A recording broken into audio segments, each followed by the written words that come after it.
Praise the Lord. प्रभु आपको आशीष दे। आज का जो ऑनलाइन का टॉपिक था वो था कि पवित्र आत्मा को शोकित करना। हालेलुया। कभी कभी हमें नहीं मालूम चल पाता है कि हम पवित्र आत्मा को कैसे शोकित कर देते हैं। वचन में चलेंगे जो आपको मिलेगा निर्गमन की पुस्तक, उसका 13 अध्याय 21 पद में। उसमें कुछ इस तरीके से लिखा हुआ है, और यहोवा उन्हें दिन को मार्ग दिखाने के लिए मेघ के खंभे और रात को उजियाला देने के लिए आग के खंभे में होकर उनके आगे आगे चला करता था, जिससे वे रात और दिन दोनों में चल सके। रात में अंधेरा होता है इसलिए आग का खंभा रहता था, और दिन में धूप होती थी इसलिए मेघ का खंभा रहता था कि कहीं उनको ठोकर ना लगे किसी चीज़ की। लेकिन उनके मन में कहीं ना कहीं ये आया कि जो हम करेंगे वो अच्छा ही होगा। पवित्र आत्मा या परमेश्वर का आत्मा मूसा के द्वारा इन लोगों को मिस्र में से निकाल के लाया।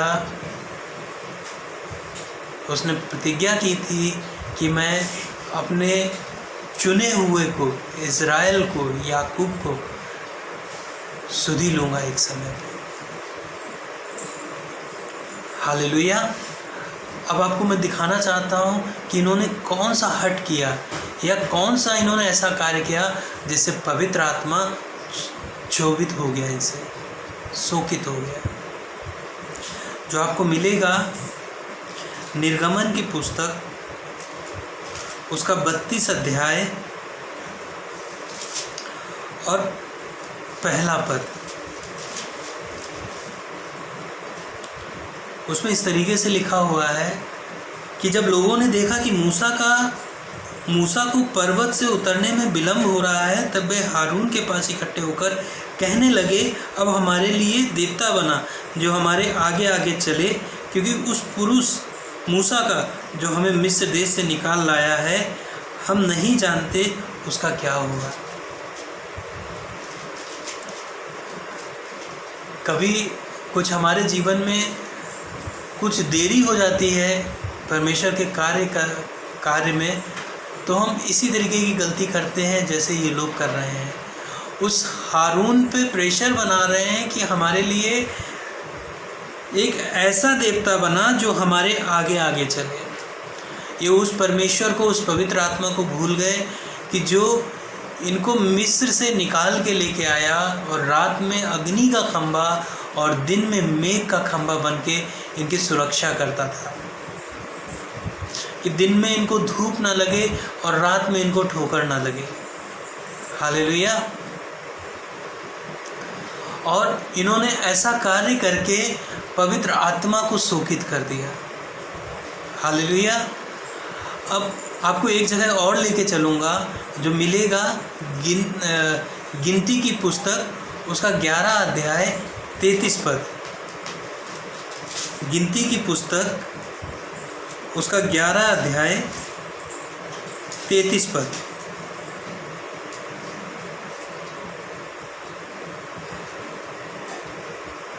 बल्कि 31 पद में इस तरीके से लिखा हुआ है, तब यहोवा की ओर से एक बड़ी आंधी आई और वह समुद्र से बटेरे उड़ा के छावनी पर और उसके चारों ओर इतनी ले आई कि वे इधर उधर एक दिन के मार्ग तक भूमि पर 2 हाथ के लगभग ऊंचे तक छा गए। और लोग उठकर उस दिन भर और रात भर और दूसरे दिन भी दिन भर बटेरों को बटोरते रहे, जिससे कम से कम बटोरा उसने 10 होमेर बटोरा, और उन्होंने छावनी के चारों ओर फैला दिया। मांस उनके मुंह में ही था और वे खाने ना पाए थे कि यहोवा का कोप उन पर भड़क उठा और उसने उनको बहुत बड़ी मार से मारा। हालेलुया। ऐसा क्यों किया? क्योंकि इन्होंने ऐसा कुछ गलत तो किया होगा कि परमेश्वर ने इन पे इस तरीके से रुष्ट हो गया, क्रोधित हो गया। तो आपको मिलेगा गिनती की ही पुस्तक में उसका 11 अध्याय 4 से 5 पद लिखा है कि फिर जो मिली जुली भीड़ उनके साथ थी वे कामुकता करने लगी, और इजराइली भी फिर और कहने लगे, हमें मांस खाने को कौन देगा। हमें वे मछलियाँ स्मरण हैं जो हम मिस्र में सेतमेत खाया करते थे, और वे खीरे और खरबूजे और गंदने और प्याज और लहसुन भी। ये मूसा से बलवा कर रहे हैं कि तू हमें वहाँ से लेके चला आया, हम इससे अच्छे वहाँ पे थे। लेकिन ये उस दासत्व को नहीं बता रहे हैं, ये उस शारीरिक जो ये लोग खाते थे उस चीज़ का उसको बता रहे हैं कि हमें वहाँ पे ये चीज़ें मिलती थी, वो चीज़ें मिलती थी, खरबूजे मिलते थे, मछलियाँ मिलती थी, प्याज मिलता था, लहसुन मिलता था। लेकिन उस पीड़ा को नहीं बता रहे हैं जो फिरौन इनके साथ करता था। हालेलुया। ये जब परमेश्वर मूसा की अगुवाई में इनको लेके आया है, इन्हें जंगल में सिर्फ कुछ नहीं करना था, सिर्फ परमेश्वर को धन्यवाद करना था। और परमेश्वर ने इनके लिए मार्गों को खोल रखा था, मार्गों को इस सेंस में कि इनके लिए आत्मिक मन्ना देता था। परमेश्वर चाहता था कि उसके लोग उससे संगति करें,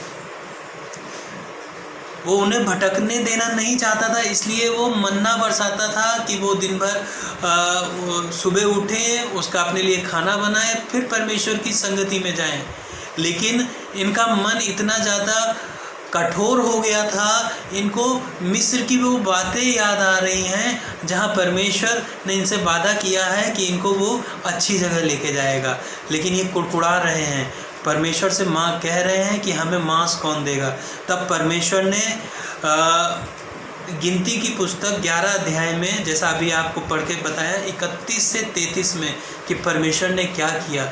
उसके लिए कोई भी काम नामुमकिन नहीं है, असंभव नहीं है। उसने आंधी चलाई, बटेरों को गिरा दिया, और इतना गिरा दिया कि वो 2 दिन तक उन्हें बटोरते रहे। लेकिन परमेश्वर से जब हम उसकी बिलिंग के अनुसार चीज़ों को नहीं मांगते हैं तो परमेश्वर हमारे प्राण को सुखा देता है। हालेलुया। आगे चलेंगे, जो आपको मिलेगा प्रेरितों की किताब, उसका 5वां अध्याय, उसका 3 पद। हालेलुया।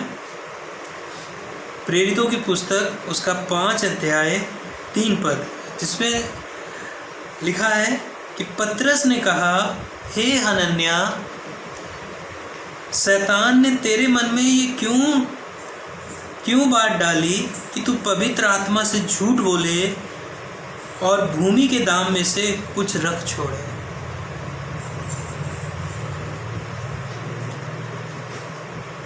कि जो हनन्या है उसने भूमि को बेचा और उसने कहा कि वो जो प्रेरित हैं, जो भी पैसा जितने की बिकेगी उसका पैसा उनके कदमों में रख देंगे। लेकिन जो पतरस है वो बोल रहा है, कह रहा है, हे हनन्या, शैतान ने तेरे मन में ये बात क्यों डाली कि तू पवित्र आत्मा से झूठ बोले। हमारे मन में भी शैतान कभी कभी ऐसी चीज़ें डाल देता है कि हम परमेश्वर से झूठ बोलते हैं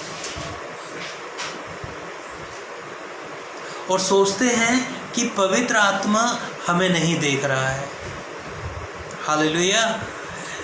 लेकिन वो तो सर्वव्यापी परमेश्वर है, वो सभी जगह रहता है। और सबसे बड़ी चीज़, वो हमारे मन की इच्छा को जानता है। वो भी हमें जज करने के लिए कभी छोड़ देता है कि हम क्या कर रहे हैं। ये हमारा स्वयं का निर्णय रहता है कि हम परमेश्वर की आत्मा को या पवित्र आत्मा को शोकित ना करें। हम अपने कार्यों से पवित्र आत्मा को शोकित कर देते हैं, या परमेश्वर के बिल के अकॉर्डिंग ना चल के हम अपने मन की इच्छा के अनुसार परमेश्वर पे प्रेशर डालते हैं कि प्रभु तू ऐसा कर दे। नो डाउट परमेश्वर करेगा, लेकिन प्राण को सुखा देगा। हालेलुया। परमेश्वर के आत्मा को शोकित ना करें। Thank you Jesus. Hallelujah, hallelujah. Israeli ऐसी कौम थी जिस पे परमेश्वर के बहुत बड़े बड़े आशीषें थी,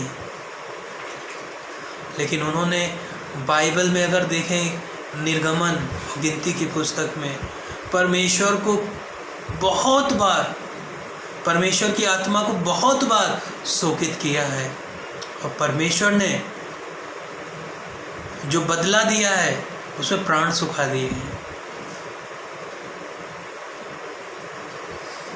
हालेलुया।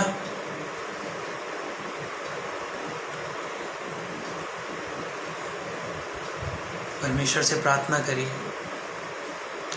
और परमेश्वर की जो बिल है, उसकी इच्छा है, उसके अकॉर्डिंग कार्य करिए। Thank you Jesus. हालेलुया। आपके लिए प्रार्थना करता हूँ कि प्रभु आपको आशीषित करे। ऐसी चीज़ों या ऐसी लालसा को ना अपने मन में करें जो परमेश्वर के बिल के अकॉर्डिंग नहीं है, परमेश्वर की इच्छा के अकॉर्डिंग नहीं है, और पवित्र आत्मा को शोकित ना करें। प्रभु जी धन्यवाद देते हैं इस पल में। प्रभु आपके लहू को हर एक भाई बहन के शरीर पे लगाते हैं। प्रभु आपकी दया, आपकी करुणा को मांगते हैं। प्रभु सिखाने वाले आप हैं, सीखने वाले हम हैं पिता। प्रभु जो भी बात आपके पवित्र आत्मा के द्वारा कही गई है वो प्रभु मेरे जीवन में भी फुलफिल हो, और जो भाई बहन इस वचन को सुनते हैं प्रभु उनके जीवन में भी प्रभु भरपूरी के साथ पूरी हो। प्रभु आपके इच्छा के अनुसार प्रभु हम चलने वाले हो सकें, और प्रभु आपके पवित्र आत्मा को प्रभु जैसा चाहता है प्रभु हमारे जीवन में प्रभु कार्य करे। और प्रभु हमारा जीवन प्रभु आपकी महिमा के लिए प्रभु हमेशा तत्पर रहे। धन्यवाद देते हैं, धन्यवाद देते हैं। यीशु के नाम से मांगते हैं, आमीन। जय मसीह की।